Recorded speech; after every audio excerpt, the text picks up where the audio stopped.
Meteora, located in central Greece, is a stunning and unique geographical region known for its towering rock formations and historic monasteries built atop them. The monasteries of Meteora are a UNESCO World Heritage Site, celebrated for their historical significance, architectural uniqueness, and breathtaking views. There were originally 24 monasteries, but today only 6 of them remain active and are accessible to the public. Here's a brief overview for each of them that we visited. This is the second largest monastery in Meteora, and it's called Varlam Monastery. It was founded by Hosios Varlam in the mid-14th century, but the present monastery complex dates back to the 16th century. It houses an important collection of relics, religious icons, and Byzantine art. This is the Great Meteorian Monastery, Meteoro, or Metamorphosis. This is the largest and the oldest monastery founded in the 14th century by Saint Athanasius the Meteoriot. It was an important scholarly and artistic center and features an impressive collection of manuscripts and icons. Time for a legend. This is associated with the celebration of Saint George in Kastaraki during the unique tradition tells of a couple during Ottoman times.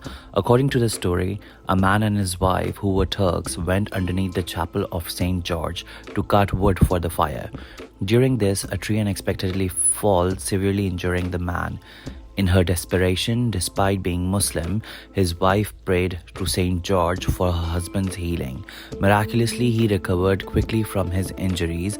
In gratitude for this divine intervention, the wife offered the most precious thing she had, her hijab.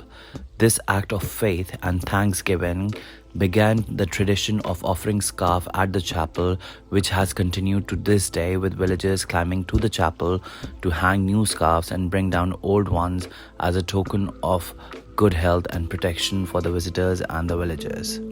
So every year after Easter, the village of Kastaraki celebrates St. George's Day on 23rd April with a unique tradition. Villagers gather colorful scarves and climb a rock to a sacred cave. They sing, dance, and exchange old scarves for new ones for good health. The celebration concludes with more singing and dancing in the village square. This vibrant tradition offers a glimpse into the local culture and history. The Holy Trinity Monastery, Agaya Triada, is one of the 6 active monasteries perched atop the rock of pillars of Meteora in central Greece. Its history dates back to the 14th century, making it one of the oldest monasteries in the area. Founded by monk Demetrius, the holy monastery is perhaps most famously known for its challenging access. Initially reaching the monastery required climbing a series of ladders lashed together or being hoisted up in the nest, which was the test of faith for both pilgrims and supplies. Today, visitors can access the monastery via a staircase cut into the rock, which was installed in the 1920s. The monastery was built using materials hauled up these formidable cliffs and features a small chapel decorated with 18th century frescoes. The complex itself includes the main chapel, living quarters, and other monastic facilities, all perched with dramatic views of surrounding plains and rock formations. Holy Trinity Monastery gained international fame when it was featured in the James Bond film For Your Eyes Only, showcasing its breathtaking location. Despite its fame, it remains an active religious site reflecting the ascetic and spiritual lifestyle that defines the monastic community of Meteora.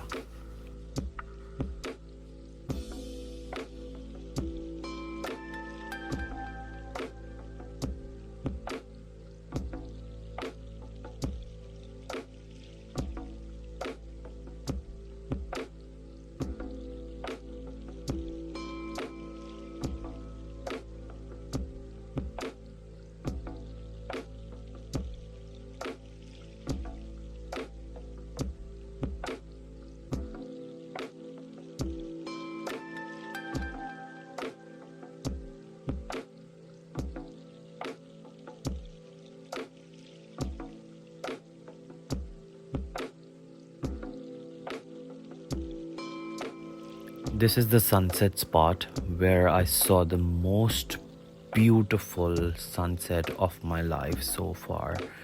The changing colors of the sky that day, when the sun was setting down, I was truly blessed seeing this most amazing natural canvas that's imprinted on my mind forever.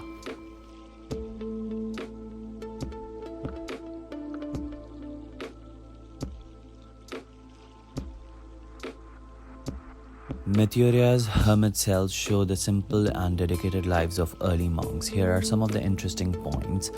The Hermitage of Saint Nicholas Bedouas. This hermitage is built into the side of a rock and was home to monk Nicholas until the mid 20th century. It's a good example of how monks lived alone with very few things. The Hermitage of Yapapanti, set high on a rock, Yapapanti is known for its beautiful old paintings and great views. It shows how the monk lived far away from others to be closer to God. And the Hermitage of Diopiani, located near Meteora's entrance. This is one of the oldest hermit cells. It has a small church with old paintings showing the early days of monks living in Meteora.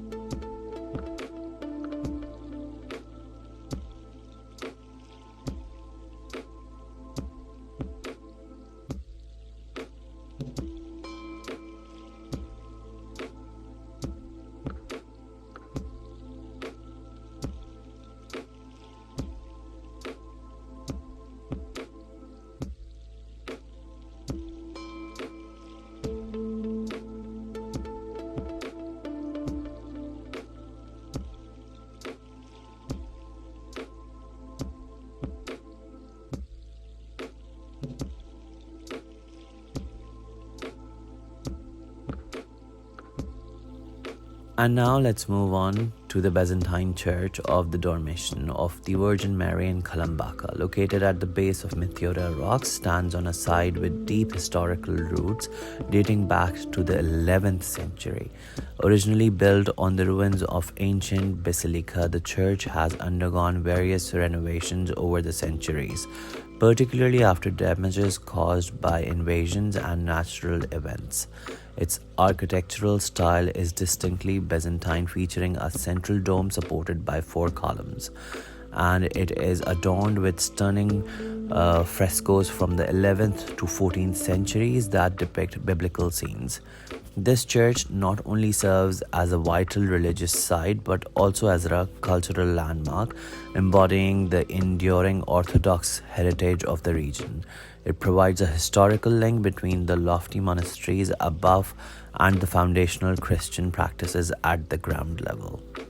The Holy Monastery of St. Nicholas in Ephesus, located in Meteora, Greece, is uniquely positioned on a narrow rock.